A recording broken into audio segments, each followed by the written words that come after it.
My mother is the reason I am a reader today. My mother not only read to me when I was a child, she read in front of me, giving me that all-important example that reading is as much a part of the human experience as is breathing. When I was a child growing up in Sacramento, California, I would sit in the backyard in the summer and listen to San Francisco Giants baseball on the radio and read my favorite science fiction books.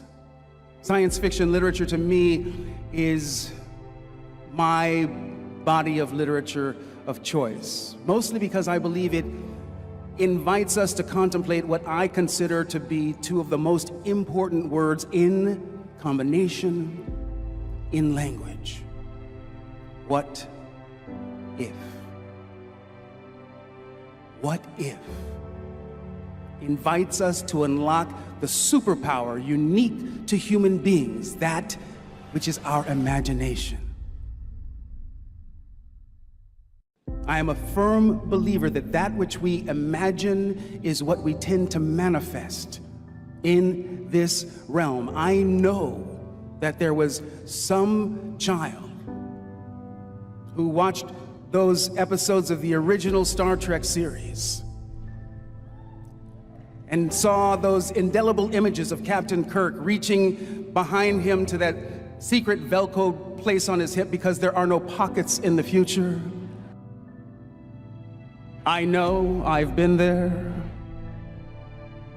They would see Kirk pull out his communicator, he'd flip it open and he'd say, "Scotty, beam me up."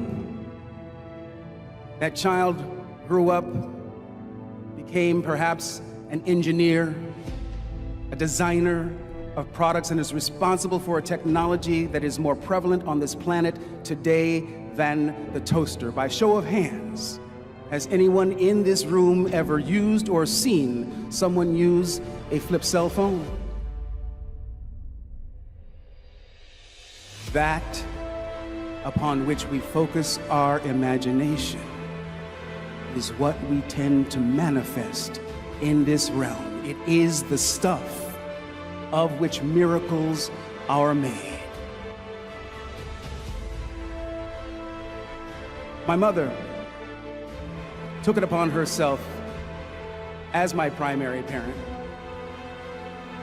She raised 3 children virtually by herself. She was in her first career an English teacher and then a social worker by profession. I feel that in many ways I am genealogically predisposed to do that which it is I do. We are all teachers in my family.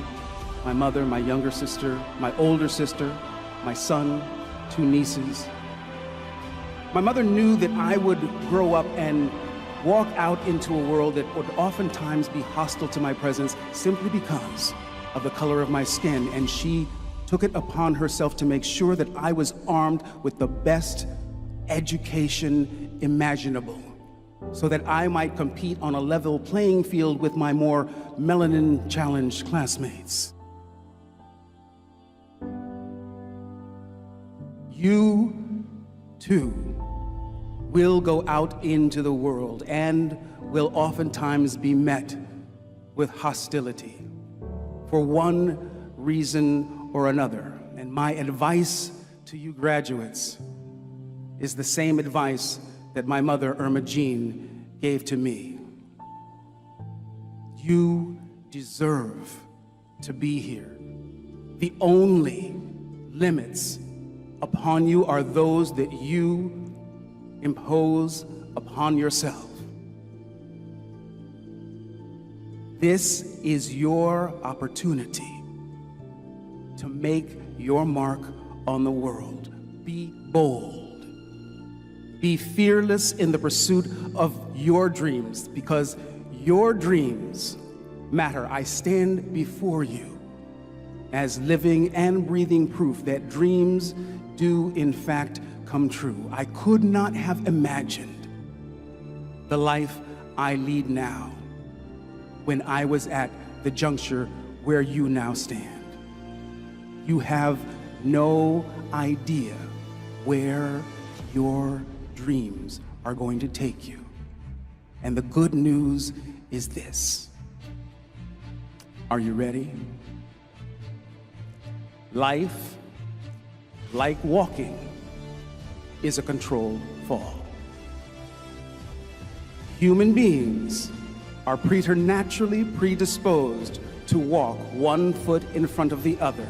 And you will notice as you perambulate around your world that it is the exception as opposed to the rule that we fall flat on our noses. Life, like walking, is a controlled fall. It is not necessary, graduates, to know what comes next. Focus on the step that's in front of you. The rest will reveal itself. You feel me?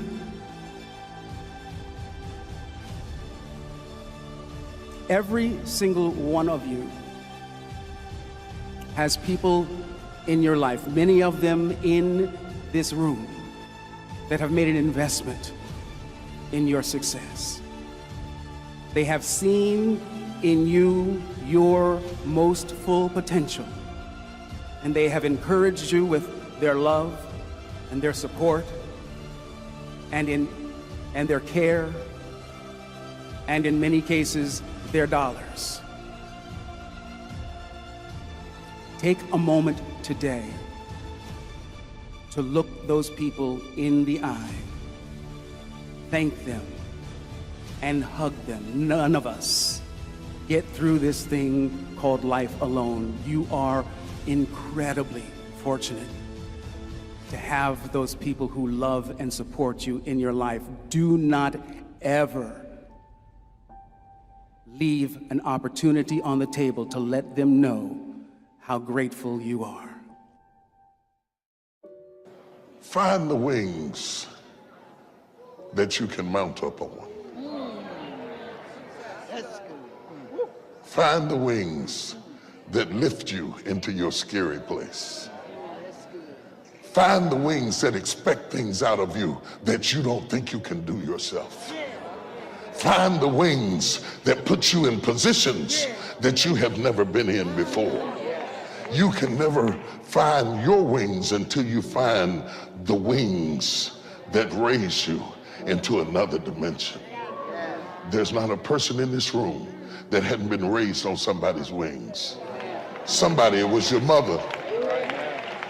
It was your mother working 2 jobs to give you an opportunity that she never got to have. For somebody, it was a coworker. For somebody, it was somebody that was a friend. For somebody, it was a sibling. Somebody lowered their wings and brought you into something that you could have never gotten into yourself. They brought you into a height that you didn't deserve and you didn't earn and you didn't work for.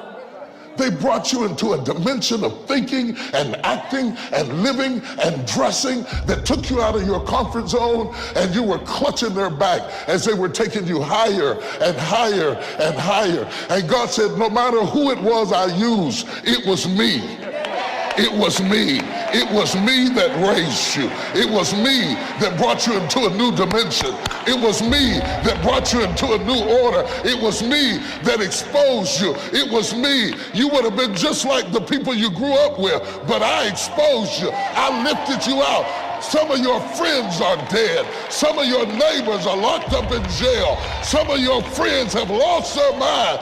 But when the devil thought he had you, I lowered my wings. There's so much pride in me, and the way in which I'm walking on campus is not just like everyone else, right? There's something that's pulling inside of me because I know how many people have sacrificed for me to be in that situation.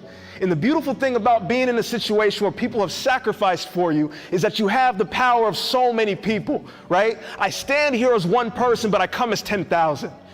Maya Angelou said it, I stand as one, right? But 10,000 support me.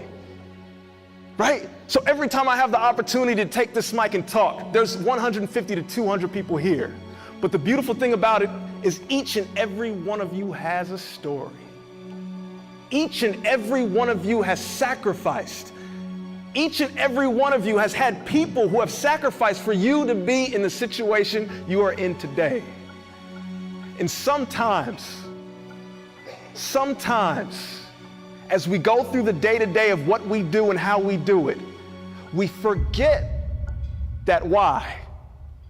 We forget about the people who have sacrificed, and we lose our fire. Who's your why?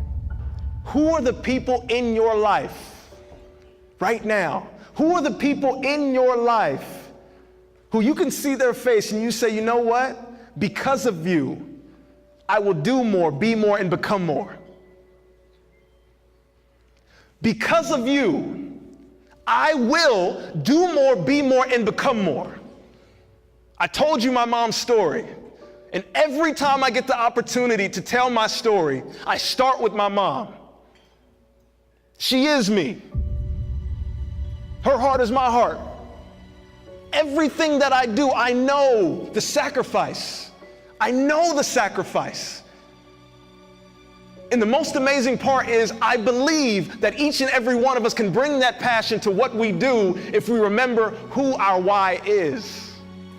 When I come as one, but I stand as 10,000.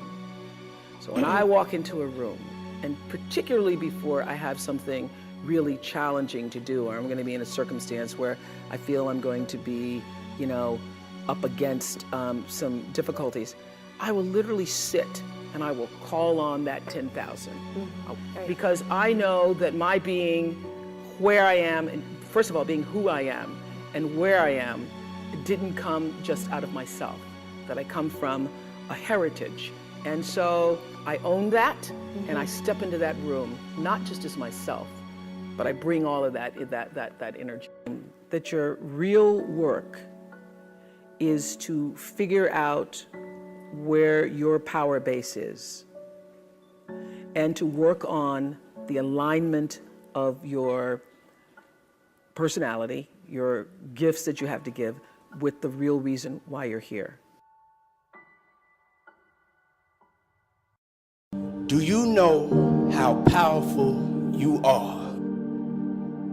We are all great. No matter if you think you're dumb, no matter if you think you're fat, no matter if you are fat, no matter if you've been bullied, or no matter if you just got back from Iraq or Afghanistan and you have no legs or your arms or whatever, man, we all have greatness.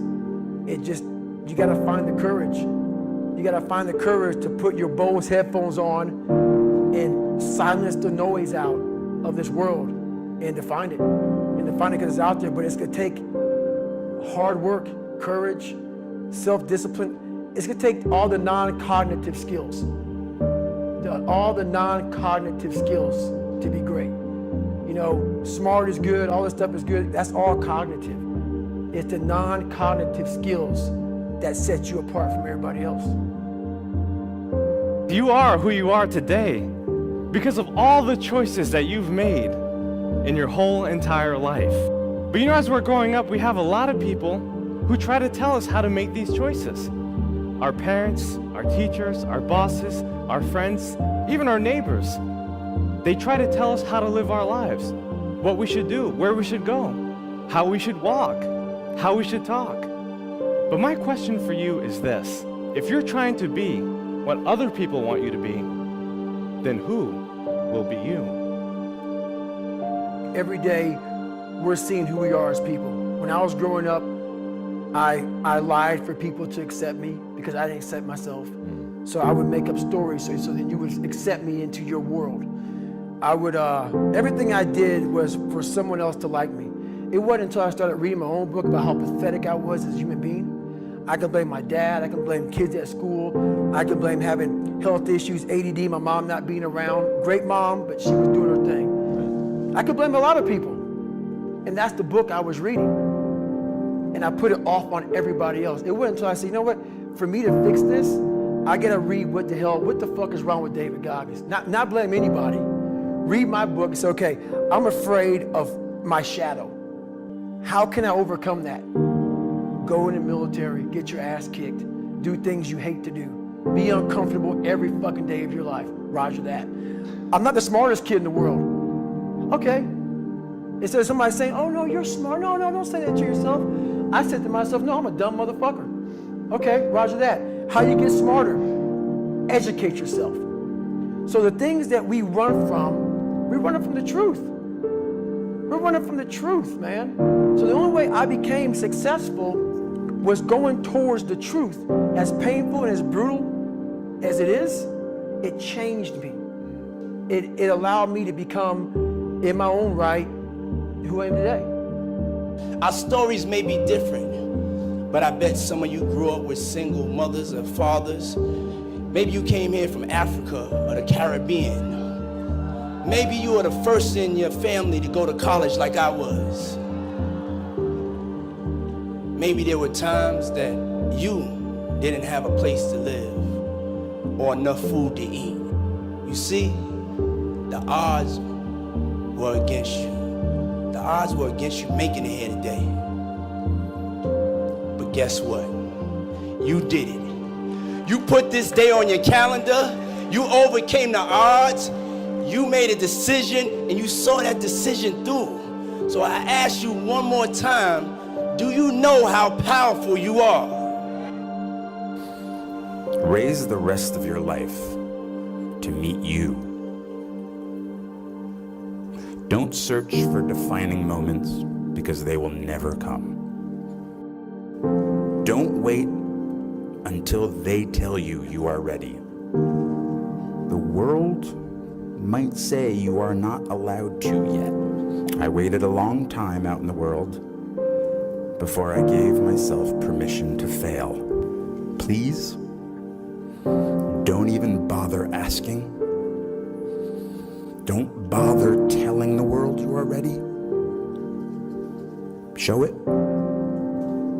Do it. What did Beckett say? Ever tried, ever failed. No matter. Try again. Fail again. Fail better. Don't be afraid to close your eyes and dream, but then open your eyes and see. For a lot of people, the distance between their dreams and their reality is intimidating, and they get stuck. They get paralyzed, just like I was in that marathon. And the only way forward is to be real about what it's going to take for you to achieve those dreams. You have to be honest with yourself. You have to tell yourself the truth. You have to tell yourself the truth of what it's going to take for you to be successful. It doesn't come easy. You're going to have to go out there and get it. Nobody's going to give you nothing. There's no rescue team coming, no National Guard, no aid coming, nothing. You're going to have to go out there and get it. And the only way forward is to decide you want that dream.